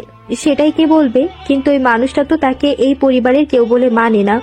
উষসী তাই শুধু নিজের নামটাই বলল, আমি উষসী শেহরিন। মাহবুবের অদ্ভুত দৃষ্টি পাল্টে এবার বিস্ময় রূপ নিয়েছে। যেন সে বিশ্বাস করতে পারছে না। মেয়েটাকে এসে দেখেছিল শেষবার তখন এইটুকু ছিল। সারাক্ষণ মুখটা গোমরা করে রাখতো আর মনের সাথে ঝগড়া করতো। মাঝে মধ্যে স্কুল থেকে কেঁদে কেটে বাড়ি আসতো। নাক দিয়ে গড়গড়িয়ে পানি পড়তো। ফিয়াম খুশি হয়ে কোল্ড ড্রিঙ্কসে চুমুক দিল। তারপর গড় ইংরেজিতে বলল এসির পাওয়ার বাড়িয়ে দিতে। গাড়ির ড্রাইভারের মতো উষসী এসি নেই বলল না দেখে ফিয়াম শান্তি পেল। উশসী এসির পাওয়ারটা বাড়িয়ে দিয়ে নিজের ফোন আনতে রুমে গেল। সবার প্রথমে এসে ফোন করলো সুবর্ণা আফরোজকে। সুবর্ণা আফরোজ ক্লায়েন্টের সাথে মিটিংয়ে থাকলে ফোন সাইলেন্ট করে রাখেন। এই বিকেলবেলা তাকে তাই পাওয়া গেল না। উশসী এবার ফোন করলো মাহমুদ সাহেবকে। রিসিভ হতে উশসী যেভাবে পারে সেভাবেই এতটুকু বুঝিয়ে বলল যে মাহবুব চৌধুরী বিদেশ থেকে বাড়ি এসেছে। সন্ধ্যা ঘনিয়ে আসতে কিছু সময় বাকি। মন ও রহিমাও কেন যে আসছে না উশসী বুঝতে পারছে না। কাঁচা বাজার বন্ধ হওয়ার সময় চলে আসলো, অথচ ওরা ফিরল না। পিরিয়ডের মধ্যে এত সব টেনশন সে নিতে পারছে না। আশ্চর্যের বিষয় মাহবুব চৌধুরী ড্রয়িং রুম থেকে এখনো নড়েনি। আরে ভাই, নিজের রুম তো চিনিসই, চলে যা না। তা না, বসে আছে নিচে। সম্ভবত জেদ ধরেছে, কেউ তাকে আপ্যায়ন না করলে নড়বে না। আগে থেকে না জানিয়ে আসার কারণে রুমটাও পরিষ্কার করার কথা হয়ে ওঠেনি। উশসীর অনেক গরম লাগছিল, তাই সে শরীর ধুয়ে জামা পাল্টে নিল। অনেক পড়া বাকি তার, কিন্তু নিচে আপদ রেখে পড়তে মন বসছে না। বুদ্ধি করে উশসী তাই নিচে নামলো। নামতে মনে হলো সে চরম ভুল করে ফেলেছে। মাহবুব চৌধুরী লাল চোখে তাকিয়ে আছে তার দিকে। সে আমতা আমতা করে বলল, আপনার রুম পরিষ্কার করা নেই, আপাতত মাহির ভাইয়ের রুমটা ব্যবহার করুন। উশসীর বলতে দেরি মাহবুবের দাঁড়াতে দেরি হয়নি। ফিয়ামকে নিয়ে এসে তৎক্ষণাৎ উপরে চলে গেল। সাথে টেনে নিয়ে গেল 3-4টা ব্যাগ। উশসী ফ্রিজ খুলে ক্যাপসিকাম সহ কিছু সবজি পেল। সেগুলো দিয়ে নুডলস সিদ্ধ করে রামেন বানিয়ে টেবিলে দিল। ফিয়াম খেয়ে বলল, অনেক ভালো হয়েছে, থ্যাংক ইউ সিস্টার। উশসীর বড্ড খারাপ লাগলো। সরি, আমি তেমন রান্নাবান্না করতে পারি না। ওরা খেয়ে আয়েশ করে সোফায় বসলো। কলিং বেলটা বাজলো মাগরিবের আজানের পর। মাহবুব সাহেব এক গাদা বাজার হাতে ভেতরে আসলেন। উশসী সেগুলো নিয়ে রান্নাঘরে যেতে যেতে বলল, অনেক দেরি করেছো। বাজার করতে গিয়ে দেরি হয়ে গেল মা। সবকিছু কেমন যেন উল্টা পাল্টা। উশসী চিহ্নিত হয়ে জিজ্ঞেস করলো, বাজারে বোনদের দেখেছো? মাহবুব সাহেব ছেলের সাথে কোলাকুলি করে বললেন, না তো, ওরা বাজারে কখন গেল? অনেকক্ষণ, নিশ্চয়ই দুটো ঘোরাঘুরি করছে কোথাও। ভাইয়াদের কিছু দিয়েছ? রামেন বানিয়েছি শুধু। সরি। আরে সরি বলছো কেন? বাবার খিদে লেগেছে, রবিন পাওয়া যাবে। উশসী হেসে মাথা নাড়ালো। মাহবুব সাহেব টেস্ট করে বললেন, অনেক ভালো হয়েছে, মায়ের থেকে শিখেছ? হুম। সুবর্ণা ফোন ব্যাক করেছে? এখনো না, আমি তাকেও মনকে মেসেজ দিয়ে রেখেছি। উশসী কথা বলার ফাঁকে আর চোখে সোফায় বসে থাকা দুজনের দিকে তাকাচ্ছে। বাবা ছেলের এমন কৌশল সে আশা করেনি। শুধু কোলাকুলি, কেউ কারোর সাথে এখন পর্যন্ত একটাও কথা বলেনি। উশসী কি বুঝে ফিয়ামকে ইশারা করলো, হাত দিয়ে দেখালো মাহবুব সাহেবকে হাই বলতে। ফিয়াম এতক্ষণ ইতস্ত করছিল সম্ভবত। উশসীর ইশারাতে বেচারা সাহস করে মাহবুব সাহেবকে বলল, হ্যালো আঙ্কেল, আমি ফিয়াম, মাহবুবের রুমমেট। মাহবুব সাহেব ছেলেকে খোঁচা দিয়ে বললেন, ছেলের না হোক, ছেলের বন্ধুর মুখে কথা ফুটেছে, এতটুকুই যথেষ্ট। তুমি এসেছ, খুশি হয়েছি। আশা করি আমাদের দেশ তোমার ভালো লাগবে। ফিয়াম। মাহবুব সাহেবের উত্তরে ফিয়াম যথেষ্ট খুশি। সে উশসীকে আঙ্গুলের সাহায্যে নিজের খুশির কথা জানালো। ঠিক 7টার সময় মন ও রহিমা সুবর্ণ আফরোজকে সাথে নিয়ে বাসায় ফিরল। উশসী তখন রাগে একাকার। সারা জীবনের মতো চালতা খাওয়ার স্বাদ মিটে গেছে তার। মন বাড়িতে সেই লাফিয়ে লাফিয়ে গিয়ে ভাইকে জড়িয়ে ধরে কিছুক্ষণ ধস্তাধস্তি করল। সুবর্ণ আফরোজ আচমকা ছেলের আগমনে খুশি হলেন। জড়িয়ে ধরে বললেন, এতদিনে মাকে দেখতে হাসতে মন চাইলো।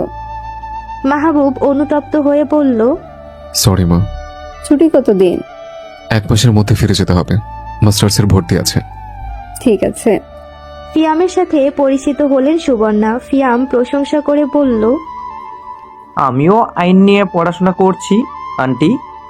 শুনে ভালো লাগলো, তুমি এসেছো, খুশি হয়েছি। অনেক বড় হয়ে গেছো, মাশাআল্লাহ। শেষবার 2 বছর আগে মাহবুবের সাথে তোমার ছবি দেখেছিলাম আমি। উশসী কটমট করে রহিমার দিকে তাকিয়ে আছে। মন ও রহিমা কাজের থেকে অকাজই করে বেশি। সুবর্ণা আফরোজও কি বুঝে রহিমা ছাড়া কিছু বোঝে না। উশসী নিচু আওয়াজে বলল, চট জলদি মাহবুব চৌধুরীর রুম পরিষ্কার করো, নয়তো তোমার খবর আছে। আমার কোনো দোষ নেই আপা, মুনাফা শপিং এর জন্য দেরি হয়ে গেছে। চুপচাপ কাজ করো, নয়তো সত্যি সত্যি আন্টিমাকে বলে দেবো। রহিমা বালতি ও ঝাড়ু নিয়ে নিজের কাজে লেগে পড়ল। সুবর্ণা আফরোজকে বলে উষসী মনকেও সাথে পাঠালো। মন বুঝলো উষসী হচ্ছে ইচ্ছে করে এমন করেছে। সে একটু আগেই পার্লার থেকে চুল কেটে এসেছে, এখন ঘর পরিষ্কার করতে গিয়ে চুল ময়লায় ভরে যাবে। ভাবতেই মনের ইচ্ছে করছে উষসীকে উপরে তুলে কয়েকটা আছাড় মারতে। সুবর্ণা আফরোজ ফ্রেশ হয়ে এসে উষসীকে নিয়ে রান্নাঘরে ব্যস্ত হয়ে পড়লেন। সবজি ও মাংস ধোয়ার পর সুবর্ণা বললেন, তুই এবার রুমে যা, কিছুক্ষণ রেস্ট নিয়ে পড়তে বস, বাকিটা আমি করে নিতে পারবো। সমস্যা নেই আন্টিমা, আমার পেট ব্যথা আপাতত নেই। ঠিক আছে, তবে 2-1টা বিস্কুট খেয়ে পানি খেয়ে নে, তারপর পড়তে বস। রান্না শেষ করে ডাক দিব। থাকি না আন্টিমা, সবাই এখানে। ঠিক আছে, এলিকে খাবার দিয়ে আয়, ওকে অনেকক্ষণ হলো দেখছি না। তখনই উষসী খেয়াল হলো সে নিজেও অনেকক্ষণ ধরে এলিকে ধারের কাছে কোথাও দেখেনি। সেই যে গিয়েছিল ফিরে আসেনি। কি রে, কি হয়েছে? মুখটা এমন করে রেখেছিস কেন? এলি সম্ভবত বাগান থেকে আর ফিরে আসেনি, আমি ওদিকে খেয়াল করিনি, আমার মনেই ছিল না যে ও ফিরে আসেনি। সুবর্ণা আফরোজের বুক ধক করে উঠল। এলিজাবেথ তাদের পরিবারের একজন আদরের সদস্য। এতক্ষণ তিনি নিজেও এলিজাবেথকে ভুলে বসেছিলেন। উষসী প্রায় কেঁদে ফেলেছে। সুবর্ণা এখন রান্নাঘর থেকে বেরোলো। রান্না শেষ করতে করতে রাত হয়ে যাবে অনেক। তাই তিনি ড্রয়িং রুমে বসে থাকা 3 জন পুরুষদের বললেন, তোমাদের মধ্যে কেউ একজন উর্ষিকে সাথে করে নিয়ে বাগানে যাও তো, এলিজাবেথ বাগানে রয়ে গেছে।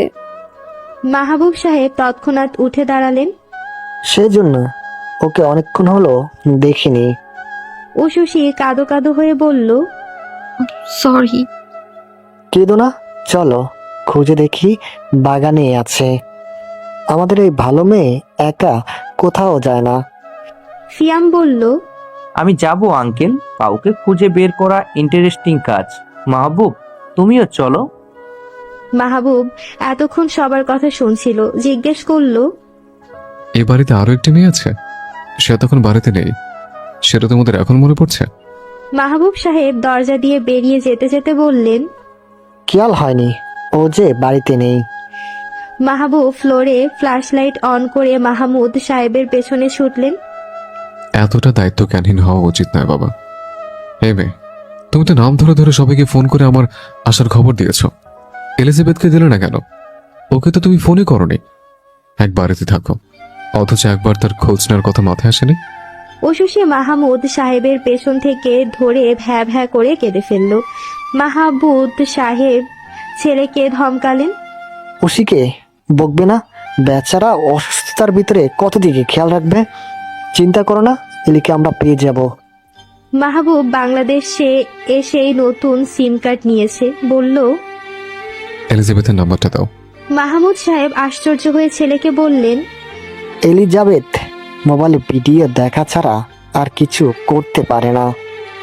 কি ছোট বাচ্চা? মাহমুদ সাহেব ও উষসী একে অপরের দিকে তাকিয়ে মাহবুবকে বললেন, ও আমাদের পরিবারের সবচেয়ে ছোট সদস্য। এলিজাবেথ উর্ষির পোষা বিড়াল। মাহবুব অদ্ভুতভাবে উষসীর দিকে তাকিয়ে রইল। এমন আহাম্মক সে কোনো দিনও হয়নি। মাহবুব সাহেব চিৎকার করে বললেন, এলিকে পেয়ে গেছি। উষসী এগিয়ে গিয়ে কোলে তুলে নিল। এলির জামা কাদা মাটিতে ভরে গেছে। লাইটের আলোয় সে উষসীকে দেখে করুণ স্বরে ডাকলো, এলি, তুই একা বাগানে কি করছিলি? ওকে অসুস্থ দেখাচ্ছে, আগে এখান থেকে চলো। ফিয়াম আর চোখে মাহবুবের দিকে তাকিয়ে ইশারা করলো। মাহবুব জিজ্ঞেস করলো, কি? ফিয়াম ফিসফিস করে বলল, এলিজাবেথকে আমি ভুল করে পায়ে ব্যথা দিয়েছিলাম। মাহবুব পায়ের উপর পা তুলে সোফায় বসে নাকের পানি চোখের পানি এক করতে থাকা উশসীকে দেখছে। এলিজাবেথ পায়ে ব্যথা পেয়েছে, সেটার কারণে তার মাও রান্নাবান্না বন্ধ করে বসে আছেন। মুন ও রহিমা তার রুম অর্ধেক পরিষ্কার করে আপাতত ড্রয়িং রুমের ফ্লোরে বসে উশসীর সহযোগী হয়ে কান্না করছে। এমন ড্রামাটিক পরিবারের সদস্য হয়ে মাহবুব হাসবে নাকি কাঁদবে বুঝতে পারছে না। বাদর মেয়েগুলো তার পুরো পরিবারকে বাদর বানিয়ে ফেলেছে। নোংরা ময়লা আবর্জনার পাশে একটি ছোট্ট বিড়াল বসে ডাকছিল। হয়তো কিছুদিনই হয়েছিল তার পৃথিবীতে এসেছে। উশসী তখন ক্লাস 10মে পড়ে। শীতকালে বড্ড তাড়াতাড়ি হয়তো সন্ধ্যা নেমে যায়। সেদিনও ছিল তেমনই একটি দিন। মুনকে নিয়ে কোচিং থেকে বাসায় ফেরার পথে কনকনে শীতে কাঁপতে থাকা অবলা প্রাণীটিকে দেখে উশসীর খিজে মায়া লাগলো। নিজের অবস্থান মনে করে শুকরিয়া জানালো আল্লাহকে। বিড়ালটার জায়গায় সেও থাকতে পারত। পিতৃ পরিচয়হীন হয়েও সে কখনো রাস্তায় কনকনে শীতে অসহায়ের মতো এভাবে বসে থাকেনি। আল্লাহ কোনো না কোনো ভাবে কাউকে না কাউকে তার সাহায্যকারী হিসেবে, আশ্রয়দাতা হিসেবে পাঠিয়ে দিয়েছিলেন। সেদিন তেমনই এক উসিলায় উশসী দাঁড়িয়েছিল বিড়ালটির সামনে। বিড়ালটিকে যখন উশসী মাটি থেকে তুলে হাতে নিল তখন ধূসর চোখের বিড়ালটি করুণ স্বরে ডেকেছিল মাও। সেই থেকে উশসী মা হয়ে গেল বিড়ালটির। গায়ের রং ধবধবে ফর্সা হলেও গোলাপি আভায় মোড়ানো। ওকে রোদে নিয়ে গেলে সোনার মতো জলজল করে। স্কুল ড্রেস পরনে তারা দুজন বিড়ালটিকে নিয়ে বাসায় এসেছিল কাঁপতে কাঁপতে। বিড়ালটিকে উশসী নিজের সোয়েটারের পকেটে ঠাঁই দিয়েছিল। ভেবেছিল আপাতত লুকিয়ে রাখবে, পরে জানাবে সুবর্ণা আফরোজকে। কিন্তু সেও মন যখন বাড়িতে প্রবেশ করলো, সুবর্ণা আফরোজ যখন তাদের রোজকার নিয়মে স্কুল কেমন ছিল জিজ্ঞেস করে নাস্তা বানাতে যাবেন, তখনই বিড়ালটি মাথা বের করে উকি দিয়ে ডেকেছিল। সে কি আতঙ্কের সময় ছিল। তারা দুজন শীতেও ঘামছিল। সুবর্ণা আফরোজ নোংরা কিছু পছন্দ করেন না। গম্ভীর হয়ে জিজ্ঞেস করেছিলেন, বিড়ালটিকে কোথা থেকে এনেছো? একে অপরকে খোঁচাখুচি করে উশসী বলেছিল, ওর অবস্থা অনেক খারাপ আন্টিমা, ডাস্টবিনের পাশে বসে কাঁপছিল আর মাকে ডাকছিল। সেই জন্য নিয়ে চলে এসেছো? আমি ওকে আমার সাথে রাখি প্লিজ, কথা দিচ্ছি ও নিচে আসবে না। বন্দি করে রাখবে? এমন হলে তো দুদিনই ও দম বন্ধ হয়ে মারা যাবে। তবে ওকে আমার কাছে দিয়ে দুজনে ফ্রেশ হয়ে যাও। ওরা ফ্রেশ হয়ে পড়ার টেবিল থেকে উঠে বারবার সুবর্ণা আফরোজের রুমে উকি দিচ্ছিল। রাতে খাবার টেবিলে উশসী শব্দ করে কেঁদে কেঁদে বলেছিল, তুমি ওকে ফেলে দিয়েছো? সুবর্ণা আফরোজ উত্তর দিয়েছিলেন, আমার এক ডাক্তার বান্ধবী আছে, তার কাছে সকালে নিয়ে যাব। ও সবকিছু পরীক্ষা করার পর যদি বলে যে বিড়ালটা বাড়িতে রাখা যাবে, তবেই তুমি সেটা রাখতে পারবে। আজকাল পশু পাখি থেকেও নানান রোগ হচ্ছে, জানো নিশ্চয়। উশসী সেদিন সারা রাত ঘুমোয়নি। কোচিং কামাই করে দুজন বাড়ি ফিরেছিল দুপুরে। তাদের অনেক অপেক্ষা করিয়ে সুবর্ণা আফরোজ সন্ধ্যার পর বিড়াল নিয়ে বাড়ি এসেছিলেন। ওর গলায় সোনালি ছোট ঘন্টির চেন পরিয়ে দিয়ে উশসীর হাতে তুলে দিয়েছিলেন। সেই থেকে এলিজাবেথ এ বাড়ির সদস্য। ওর নাম রাখার কাহিনীটাও না হয় অন্যদিন বলবো। মা, মাহবুবের রাগে অসহ্য লাগছে সব। সুবর্ণা আফরোজ চোখ মুছে বললেন, কিছু বলবি? আমি জার্নি করে এসেছি, খেতে পেয়েছে। তুমি বিড়ালটাকে বড় দেখো আগে প্লিজ, খাবার দাও। আমিও তোমার ছেলে, এ বাড়ির সদস্য। যাচ্ছি বাবা। কেমন করে বলছিস কেন? এলিজাবেথ তো তোদেরই ভাগ্নি। ভাগ্নি? সুবর্ণা আফরোজ রান্নাঘরে চলে গেলেন। উশসী এলিকে নিয়ে নিজের রুমে এলো। পরিষ্কার করে খাবার খাইয়ে ওর বিছানায় বসিয়ে বলল, তোকে না বলেছি যেখানেই যা সন্ধ্যার পরে ঘরে থাকতে? এলি ধমককে ফিটফিট করে তাকালো। ওর শরীরে পাতলা আরামদায়ক কাঁথাটি দিয়ে উশসী নিচে যাওয়ার আগে বলল, রেস্ট কর, ঘুমা, আগামীকাল ডক্টরের কাছে নিয়ে যাব। নিচে নেমে উশসী আবারও মাহবুবের লাল চোখের শিকার হলো। ফিয়াম হাত দিয়ে ইশারা করে ডাকলো, তোমার বিড়ালটি অনেক কিউট। থ্যাঙ্কস। ওর বয়ফ্রেন্ডের নাম কি? কোথায় থাকে? উশসী চোখ বড় বড় করে তাকালো। মাহবুব ঠাস করে ফিয়ামের কাঁধে মেরে বলল, চুপচাপ বসে থাকো। ফিয়াম পাত্তা না দিয়ে বলল, আমার এক কাজিনের বিড়াল আছে, ওর নাম স্লোভেনিয়া। ও একটা প্লে গার্ল, অনেক বয়ফ্রেন্ড ওর, এ পর্যন্ত 5টা বাচ্চা জন্ম দিয়েছে। উষসী থমথমে গলায় বলল, আমাদের বিড়াল এমন নয়, ও বাড়ির বাইরে যায় না একা একা। কেন? ও তো তবে সঙ্গীর অভাবে একদিন চলে যাবে কোথাও। মাহবুব সাহেব সোফায় এসে বললেন, যাবে না, আমাদের এলি এখনো ছোট, আর একটু বড় হোক, ওর জন্য জামাই দেখবো। তোমার আন্টির বান্ধবী ডাক্তার, তার মাধ্যমে পার্টনার বের করা সহজ হয়ে যাবে। উষসী হাসার চেষ্টা করলো। আমি তবে এখন যাই। সিয়াম আর চোখে মাহবুবের রাগী দৃষ্টি দেখে নিয়ে বলল, যাও। এমন লাল চোখে তাকিয়ে থাকে কেন? মনে হয় খেয়ে ফেলবে? কি ভাব, মনে হয় আম্বানির পোলা। তোর খিদা লাগছে, তুই রেঁধে খা না। আমার আন্টি মাকে অর্ডার করে, একাই অর্ধেক রামেন খেয়েও নাকি তার পেটে খিদা। আর কেউ মনে হয় বিদেশে পড়তে চায়নি, ভাবের ভাব একটা। তুমি মনে হয় কোনোদিন এমন সুন্দর ছেলে দেখোনি, সেজন্য গায়ে পড়তে চেষ্টা করছো।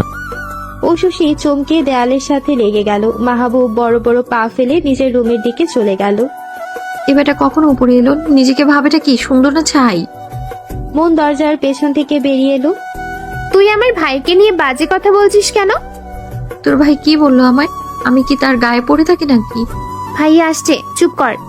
উষসী দেখলো মাহবুব দ্রুত গতিতে তার দিকে এগিয়ে আসছে। মন ভয় পেয়ে রুমে ঢুকে দরজা বন্ধ করে দিল উষসীকে বাহিরে রেখে। উষসী আবারও দেয়ালের সাথে লেগে গেল। মাহবুব ওর সামনে এসে থামলো, শান্ত কণ্ঠে বলল, তখন আমি ফিয়ামের কথা বলেছিলাম। তো আমার এত শখ নেই যে আপনার বন্ধুর গায়ে পড়বো। দেখতেই পাচ্ছি। মাহবুব কেন যে উপরে এলো আর কেনই বা চলে গেল নিচে, কোনোটাই উষসীর মাথায় ঢুকলো না। ওর মনে হলো ছেলেটা ইচ্ছে করে ওর পেছন পেছন উপরে এসেছে অপমান করার জন্য। ছেলেটা নিশ্চয়ই ভেবেছে উষসী ওই টাইপ মেয়ে যারা ছেলে দেখলে গায়ে পড়তে চায়। ছি, কি বাজে মিনিং। উষসীর চোখ ছলছল করে উঠল। এই ছেলেটা এমনই, তাকে কখনোই দেখতে পারতো না। মাহির ভাইয়া তাকে নিজের বোনের মতো ট্রিট না করলেও কখনো অসম্মান করে কথা বলেনি। এই বাড়িতেই একটাই মানুষ যার দু চোখের বিষ, উষসী। কেন? কোনো কারণে সে উষসীকে দেখতে পায় না, সেটা উষসী ভালো করেই জানে। তার জন্ম পরিচয় নেই, সেজন্যই সে চোখের বিষ। কিন্তু সেটা তো উষসীর দোষ নয়। তাকে যারা জন্ম দিয়েছে তারা কেন ওকে পরিচয় দিল না? তুমি কাঁদছো কেন উষসী? কাঁধে ব্যাটের ব্যাগ ও মাথায় ক্যাপ পরিহিত যুবকটি নিশ্চিত হয়ে জিজ্ঞেস করলো। উষসী চোখের পানি তৎক্ষণাৎ মুছে ফেললো। মাহির পকেট থেকে চকলেট বের করে দিল। তোমারও মনের জন্য? আচ্ছা। কেউ কিছু বলেছে? না তো। যদি কখনো কেউ কিছু বলে তবে বলে দিও তুমি আমার বোন, এটাই তোমার পরিচয়। মাহির পাশ কাটিয়ে চলে গেল। মাহবুব আবারও সামনে এসে দাঁড়িয়েছে। সে যে পেছনে ছিল সেটা হয়তো মাহির জানতই না। উষসীর দরজায় নক করলো। মাহির ভাইয়া চকলেট দিয়ে গেছে, দরজা খুল। মন উকি দিয়ে দেখলো মাহবুবও পেছনে রয়েছে। উষসী ওকে ঠেলে ভেতরে চলে গেল। মাহবুব গম্ভীর স্বরে বলল, ব্যাগ খোলা হচ্ছে, তোর জন্য কি এনেছে দেখতে চাইলে নিচে আয়। উর্ষির জন্য কিছু আনুনি? ও কি পছন্দ করে আমি তো জানি না, টাকা দিয়ে দিব, নিচে যেন কিনে নেয়। মাহমুদ সাহেব ছেলের উপর প্রচন্ড রেগে গেলেন। মাহবুব তার জন্য দামি স্যুট কোট এনেছে ইউএস থেকে, সেটা সোফায় রেখে বললেন, এটা কেমন কথা? তুমি পরিবারের সবার জন্য বাইরের থেকে গিফট এনেছ, ও কেন বাংলাদেশ থেকে পছন্দ মতো কিনবে? ও এই পরিবারের মেয়ে, রহিমের জন্য রহিমার জন্য গিফট এনেছ, তা এর জন্য আনতে পারতে।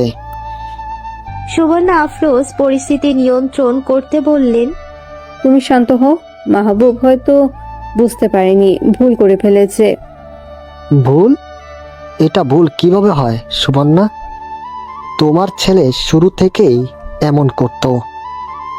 ভেবেছিলাম এতটা বছর পরিবার থেকে দূরে থেকে কিছুটা হলো পরিবর্তন হয়েছে, কিন্তু আমি ভুল। ও যেরকম ছিল সেরকমই রয়ে গেছে। উষসীকে মাহমুদ সাহেবই ডেকে এনেছিলেন মনকে দিয়ে। উনি হয়তো ভাবতে পারেননি এমন কিছু হবে, তবে উষসী আগে এমন কিছু আন্দাজ করেছিল। যে লোক তাকে দুই চোখে দেখতে পারে না সেই লোক কেন তার জন্য উপহার আনবে? বাপ ছেলের এই রেষারেষিতে উষসী কোনো না কোনোভাবে দোষী। সেই হয়তো উড়ে এসে জুড়ে বসেছে এই পরিবারে, কিংবা নিজের অজান্তেই হয়তো মাহবুব চৌধুরীর মনে কোনোভাবে আঘাত করেছে, যে কারণে মাহবুব চৌধুরী তাকে দেখতে পারে না। পালিত সন্তানকে এত আদর যত্ন দিলে আশেপাশের মানুষ তো চোখ রাঙাবেই। বাবা, কি বলবে তুমি? তুমি কি চাইছো আমি তোমার কথা বিশ্বাস করি? Okay fine. আমি ঐশ্বর্যের জন্য ইচ্ছে করে আনিনি, কারণ ওর কথা আমার মনে পড়লেও আমি ওকে তেমনভাবে ট্রিট করিনি কখনো।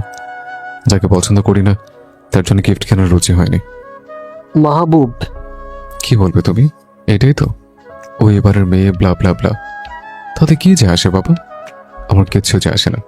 সেজন্য প্লিজ তোমরা আমার সবকিছুতে এই মেয়েটাকে টেনে আনবে না। মাহবুব চুপ কর। সুবর্ণা আফরোজ বাপ ছেলের মধ্যে কাকে কি বুঝ দিবেন? দুজনেই তো বুঝদার, তবু এত অবুঝের মতো আচরণ। মাহমুদ সাহেব ছেলের ব্যবহারে অখুশি হয়ে বললেন, ঠিক আছে, তুমি শুনতে না চাইলেও আবারও বলছি, ওর সে বাড়ির মেয়ে। আর যে ব্যক্তি আমার মেয়েকে কোনো কিছু থেকে বঞ্চিত করবে, নিচু করে দেখবে, তার থেকে আমি কোনো কিছু গ্রহণ করতে পারবো না। এতে আমার মেয়েকে ছোট করা হবে। তার মন অনেক নরম, সে কষ্ট পাবে এটা ভেবে যে তাকে যে গিফট দেয়নি সে ব্যক্তির বাবা হয়ে আমি গিফট গ্রহণ করেছি। মাহবুব ঢোক গিলল। তোমার যা ইচ্ছে। এসব কি বলছো? বলো তো, মাহবুব আমাদের ছেলে, সে তার বাবাকে কিছু দিয়েছে, সেটা তুমি গ্রহণ করলে উর্ষিকে কেন ছোট করা হবে? আমরা তো আছি উর্ষির জন্য, ওর কোনো কিছুর অভাব রাখছি না। জেদ করো না, ছেলেটা অনেকদিন পর বাড়িতে এসেছে। আমি যে সঠিক সেটা তুমি ভালো করে জানো সুবর্ণা। মাহমুদ সাহেব চলে গেলেন রুমে। উশসী প্রচন্ড লজ্জায় দৌড়ে ড্রয়িং রুম থেকে চলে গেল। সুবর্ণা মাহবুবের পিঠে থাপ্পড় মারলেন। এত বড় হয়ে গেছিস, এখনো বাচ্চাদের মতন কাজ করিস? তোদের নিয়ে কোথাও যাব আমি? তুমি চাইলে গিফট রেখে চলে যেতে পারো। তোর এত কিসের অভিমান? মেয়েটাকে কেন তুই মেনে নিতে পারছিস না মাহবুব? মাহির ফিয়ামের পাশে বসে আছে, নিজের গিফটটা রেখে বলল, আমিও বাবার সাথে একমত ভাইয়া, সরি। একে একে সকলকে গিফট রেখে নিজেদের রুমে চলে গেছে। রয়ে গেছে সুবর্ণা একা। ফিয়াম পরিবারের এমন মেলোড্রামা সম্ভবত আগে কখনো দেখেনি, তবে এতটুকু বুঝতে পারছে বড়রা কারণ ছাড়া কিছু করছে না। মাহবুব অবশ্যই ভুল করেছে, তার উচিত ছিল উশসীর জন্য গিফট আনা। মাহবুব সোফায় মাথা নিচু করে বসে আছে, সহজ সরল মুখটা শান্ত দেখাচ্ছে। সুবর্ণা ব্যাগগুলো গুছিয়ে নিলেন। মন খারাপ করিস না, সময়টাই ঠিক হয়ে যাবে, তুই বরং ঘুমাতে যা। মাহবুব নিঃশব্দে সিঁড়ির দিকে চলে গেল। ফিয়াম পেছন পেছন ছুটল। মন খারাপ করো না মাহবুব, সব ঠিক হয়ে যাবে। মাহবুব রুমে এসে বিছানায় উপর হয়ে শুয়ে পড়ল। ফিয়ামকে বলল লাইট নিভিয়ে দিয়ে শুয়ে পড়তে। মা জিজ্ঞেস করছেন মাহবুব কেন উশসীকে দেখতে পারে না। বাবা জিজ্ঞেস করছেন সে কেন উশসীকে দেখতে পারে না। আসলে কি মাহবুব উশসীকে দেখতে পারে না? হয়তো ওদের কথাই ঠিক। বাবা মা তার সব কিছুতে উশসীকে টেনে আনেন। সমাজসেবা করতে গিয়ে এত ছেলে মেয়ে বাড়িতে এসেছে, থেকেছে, খেলেছে, তাদের খেয়ালও মা বাবা রেখেছেন। কাউকে দত্তক দেওয়া হয়েছে, কেউ এতিমখানায় মানুষ হচ্ছে। কিন্তু উশসী কিভাবে যেন এ বাড়িতে স্থায়ী হয়ে গেল, সেটা নিয়ে মাহবুবের দুঃখ নেই। ওর দুঃখ অন্য জায়গায়। এমন নয় যে বাবা মা মাহবুবকে অবহেলা করেছেন, সমাজসেবা করার সাথে সাথে নিজেদের সন্তানকেও সময় দিয়েছেন, কিন্তু তবুও হয়তো কিছুটা শূন্য স্থান রয়ে গিয়েছিল। একটু বড় হওয়ার পর থেকে মাহবুব যখন কোনো কিছু মা বাবাকে বলতে যেত, তখন এই বাচ্চা সেই বাচ্চার বিষয় লেগেই থাকতো। পরে অবশ্য মা বাবা জানতেন, শুনতেন, কিন্তু পরে বিষয়টা মাহবুবার মনে ক্ষোভের কারণ। কিন্তু পজিটিভ মাহবুব নিজেকে দ্বিতীয় মানতে পারতো না। সেদিন মাহবুবের এইচএসসি পরীক্ষার রেজাল্ট বের হয়েছে। মাহবুব অনলাইন থেকে মার্কশিট বের করে ঘামে ভেজা কলেজ ড্রেস পরনে মা বাবাকে বলতে চাইছিল রেজাল্টের কথা। বাড়িতে এসে দেখলো তারা কেউই দুপুরের খাবার খাবার খেতে বাসায় আসেননি। মাহবুব ওভাবেই বসে রইল। উত্তেজনায় তার হাত পা কাঁপছিল। তারা এসেছিলেন 3টার পর। সঙ্গে ছিল একটি মেয়ে। মা বাবা তাকে সন্তান হিসেবে দত্তক নিয়েছেন। মাহবুব দরজা খুলেই বলতে চাইল রেজাল্টের কথা। মা বাবা রেজাল্টের বিষয় হয়তো ভুলেই গিয়েছিলেন সেদিন। অসুস্থ উশসীকে সন্তান হিসেবে পরিচয় করিয়ে দিয়ে বলেছিলেন। মাহবুব দরজা খুলেই বলতে চাইল রেজাল্টের কথা। মা বাবা রেজাল্টের বিষয় হয়তো ভুলেই গিয়েছিলেন সেদিন। অসুস্থ উশসীকে সন্তান হিসেবে পরিচয় করিয়ে দিয়ে বলেছিলেন, ও আজ থেকে তোমাদের বোন, আমাদের আরেক সন্তান অর্ষি। সেদিন রাত পর্যন্ত মা বাবা আর বসার সময় পেলেন না। উশসীকে নিয়ে ডাক্তারের কাছে ছোটাছুটি হলো। রাত 12টার পর উশসী যখন ঘুমিয়ে পড়ল তখন মায়ের খেয়াল হলো ছেলের কথা। সারা দিন খুঁজতে খুঁজতে মাহবুবকে পাওয়া গেল না। বাবা ছাদে খুঁজে পেলেন। ছেলের পরনে কলেজ ড্রেস ও হাতে মার্কশিট দেখে বুদ্ধিমান মা বাবাদের বুঝতে বাকি থাকেনি ছেলের অভিমান। ওরা আদরে আদরে মাহবুবকে বুকে জড়িয়েছিলেন, কিন্তু মাহবুব তখন ক্লান্ত। বারবার একই ঘটনার পুনরাবৃত্তি ওকে দূরের কেউ তৈরি করেছে। আদর, যত্ন, শাসন, ভালোবাসায় বড় হয়েও মাহবুবের সেদিন মনে হলো ওকে সবাই প্রচন্ড অবহেলা করে। মা বাবা নিজের বুঝদার সন্তান মনে করে অবহেলা করেন। মাহবুব সেই থেকে দ্বিতীয় শব্দটি ঘৃণা করে। ওর জীবনেও সবসময় ফার্স্ট থেকেছে। তারপর 1.5 বছরের মাথায় IELTS ভিসা সব কমপ্লিট করে দেশ ছেড়েছেন। মা বাবা ভেবেছিলেন ছেলে উচ্চশিক্ষা নিতে যাচ্ছে। হ্যাঁ, মাহবুব উচ্চশিক্ষা নিতেই গিয়েছিল। সাথে সাথে গিয়েছিল মা বাবার প্রতি অভিমান। এই মানসিক দ্বন্দ্ব সন্তান হিসেবে মাহবুবের একা। সে কখনোই এসব কাউকে বলতে পারবে না। বাবা যখন বললেন উশসীকে বিয়ে করার কথা, USA তে দেশে আসার প্রস্তুতি নাও, মাহবুব তখন প্রচন্ড রেগে গিয়েছিল। রাগে অনেক কিছু বলে ফেলেছিল। সব কিছুতে মাহবুব থেকেও যেন কোথাও মাহবুব নেই, কোথাও ছিল না। এতিমখানার ভেতরে কয়েকশো বাচ্চা খেলাধুলা করছে নিজেদের মতো। দারোয়ান সেজন্য এসেছিলেন গেট বন্ধ করতে, যাতে কোনো বাচ্চা বাইরে চলে না যায়। তখনই তার কানে আসে বাচ্চার কান্নার আওয়াজ। একটি ছোট বাচ্চা চিৎকার করে কান্না করছে। কাটা নাভি দেখে বোঝা যায় সদ্য জন্ম নিয়েছিল সে। দারোয়ান আশেপাশে কাউকে না দেখে বাচ্চাকে নিয়ে ভেতরে এলেন। খবর দিলেন এতিমখানার দায়িত্বে থাকা সবাইকে। মাহমুদ সাহেব সেদিন ঘামে ভেজা অফিস পোশাকে উপস্থিত হয়েছিলেন। দারোয়ান প্রথমে তার হাতেই বাচ্চাটিকে তুলে দিয়ে বলেছিলেন, মেয়ে বাচ্চা, কেউ ফেলে গেছে হয়তো। এমন নিষ্পাপ ফুলের মতো শিশুকে কোনো মা ফেলে যেতে পারে? মাহবুব সাহেব সহ সেদিন সবার চোখে পানি চলে এসেছিল। বাচ্চার কান্নার সাথে তিনিও কাঁদলেন। এমন নিষ্ঠুর মা বাবা কিভাবে হতে পারে? এতিমখানা দেখাশোনা করা রাজিয়া আপাকে দায়িত্ব দেওয়া হলো বাচ্চাটাকে দেখাশোনা করার। পুলিশ সহ পুরো এলাকায় মাইকিং করা হলো, কিন্তু কেউ বাচ্চাটাকে নিতে এলো না। মায়ের দুধের বদলে ফর্মুলার দুধ খাইয়ে বাচ্চাটাকে শান্ত করা হলো। মা বাবা বিহীন বাচ্চাটাও হয়তো নিজের অসহায়ত্বের কথা বুঝেছিল। খিদে না লাগলে সে